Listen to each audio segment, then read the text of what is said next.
Hi మామ, Rambo in love హాట్‌స్టార్‌లో stream అవుతుంది series. Weekly episodes లెక్క రిలీజ్ చేస్తున్నారు. బేసిక్‌గా నేను ఈ వీక్లీ ఎపిసోడ్స్‌లో రిలీజ్ అయ్యే సీరీస్‌లకి పెద్దగా ప్రిఫరెన్స్ ఇవ్వను. బట్ యూట్యూబ్‌లో ఈ ట్రైలర్ చూసాక కాస్త కొంత టైం అయితే స్పెండ్ చేయొచ్చేమో అనే ఐడియా అయితే వచ్చింది. బట్ వేరే మూవీ రివ్యూ ఇవ్వటానికి హాట్‌స్టార్‌ని స్క్రోల్ చేస్తున్నప్పుడు సజెషన్స్‌లో సడన్‌గా కనిపించింది మామ. సరే, అది ఇది ఎందుకు, ఇదే ఇచ్చేద్దాం అని చెప్పి అనుకొని స్టార్ట్ చేశాను చూడటం. చూసిన నాకు అప్పటికి 12 ఎపిసోడ్స్ రిలీజ్ అయ్యాయని చూపించింది. అనవసరంగా ఏమైనా స్టార్ట్ చేస్తున్నావా అని అనిపించింది మామ. బట్ స్టార్ట్ చేశాక ఆపటం మనకు తెలియదు కదా, మొదలెట్టేశాను. ఫస్ట్ ఎపిసోడ్ అయ్యేసరికి అయిపోయింది. ఇది మనకు కప్ ఆఫ్ టీ కాదు అని నాకు అర్థమైపోయింది. బట్ మొదలెట్టాం, ముగించాలి, తప్పదని డిసైడ్ అయ్యి 2 days కష్టపడి కంప్లీట్ చేశాను మామ. మొత్తం అయ్యాక నా రియాక్షన్ ఒక్కటే, అసలు మనకు సెట్ కాని విషయాల జోలికి పోవద్దు అని. నచ్చలేదు మామ. బట్ ఇది కొంతమందిని దృష్టిలో పెట్టుకొని తీసిన సిరీస్ కాబట్టి వాళ్ళకి నచ్చొచ్చు.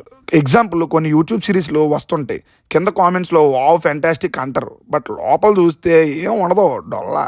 అలాంటి వాళ్ళకి నచ్చుతుంది. నాకైతే అసలు ఎక్కలేదు మామ.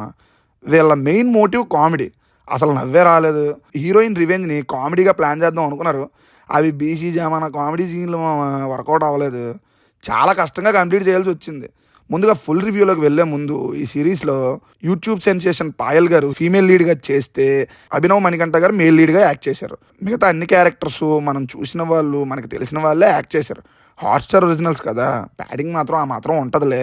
ముందుగా స్టోరీలోకి వెళ్తే ఏం లేదండి, సింగిల్ లైన్లో ప్రేమలో ఉన్న హీరోయిన్ ఒక చిన్న కాన్ఫ్లిక్ట్ వల్ల విడిపోగా హీరో ఒక కంపెనీకి సీఈఓ అవుతాడు.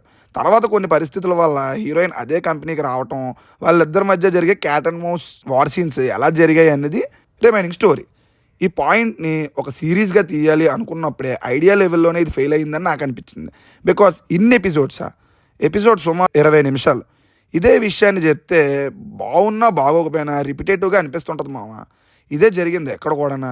నాకైతే పరమ బోరింగ్గా అనిపించింది. ముందుగా ప్లస్ పాయింట్స్లోకి వెళ్తే, హీరోయిన్ మామ తన స్క్రీన్ మీద వచ్చినప్పుడు అలా ఒక స్పార్క్ ఉంటుంది, అటెన్షన్ తీసేసుకుంటుంది ఆవిడ.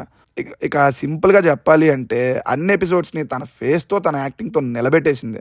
నెక్స్ట్, హీరోకి ఒక చిన్న పాపకి మధ్యలో కొన్ని సీన్స్ ఉంటాయి, అవి చూడడానికి బాగుంటాయి. నెక్స్ట్, హీరో మదర్కి తన సిస్టర్కి ఒక సీన్ ఉంటుంది 12 ఎపిసోడ్స్లో.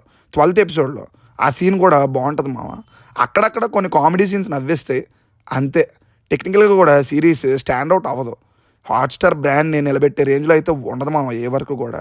డైరెక్టర్ గారు కూడా పేపర్ మీద రాసుకున్నది ఎగ్జిక్యూట్ చేశారు అంతే. స్టార్టింగ్లో ఒక సాంగ్ ఉంటుంది, అది వినగా ఎక్కిసింది అంతే మామ. ఇంక అన్నీ నెగిటివ్సే. వీక్ స్క్రిప్ట్, న్యాచురాలిటీ అనేది ఉండదు. అన్ని క్యారెక్టర్స్ తెలివి తక్కువగానే బిహేవ్ చేస్తూ ఉంటాయి, ఇంక్లూడింగ్ హీరో అండ్ హీరోయిన్. ఇలా ఒక్కరు కాదు, సినిమాలో కనిపించే అన్ని క్యారెక్టర్స్ అద్దెకి తెచ్చుకున్నట్టు ఫేక్ ఎమోషన్స్తో యాక్ట్ చేస్తూ ఉంటారు. కామెడీ అస్సలు వర్కౌట్ అవ్వలేదు మామ నాకైతే. ఆ క్యారెక్టర్స్ బిహేవ్ చేసిన విధానం కూడా చూస్తుంటే, ఒరే మీరు ఐటీ ఎంప్లాయీసేనా, కామెడీ కోసం క్యారెక్టర్కి అసలు డెప్త్ అనేది క్రియేట్ చేయరా అని అనిపించింది.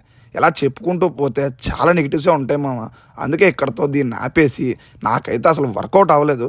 బట్ మీలో కొంతమందికి సాఫ్ట్వేర్ని బేస్ చేసుకొని వచ్చే యూట్యూబ్ కామెడీ సిరీస్లు నచ్చే వాళ్ళకి ఇది పాస్ అయిపోతుంది.